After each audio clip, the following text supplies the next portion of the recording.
এই দেখো গাইস, এখানে কিন্তু দিভাই অনেকদিন ধরে বলছিল একটা দুটো বাল্ব এনে দিতে, আর আমি কিন্তু নতুন বাল্ব খুলে নিয়ে চলে এসেছি। না না, এটা নতুন বাল্ব ঠিকই, কিন্তু রিসেন্ট খারাপ হয়ে যাওয়ার জন্য আমি কিন্তু বাল্বটা পুরো খুলে নিয়ে চলে এসেছি।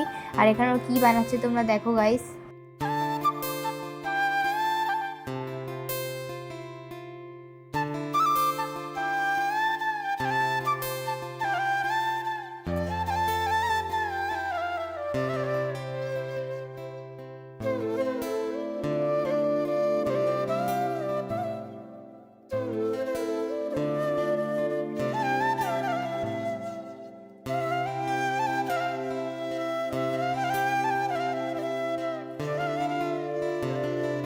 আর এখানে দেখো বাল্ব ক্লে আর লাইটিং দিয়ে কিন্তু কত সুন্দর একটা পান্ডা বাল্ব লাইট বানিয়েছে। এগুলো কিন্তু খুব সুন্দর দেখতে লাগছে। টেবিল ল্যাম্প কত কিউট লাগছে, চোখ মুখগুলো তো আরো কিউট লাগছে দেখো তোমরা। আর তোমাদের এই পান্ডা লাইটটা কেমন লেগেছে তোমরা অবশ্যই কিন্তু কমেন্ট করে জানাবে।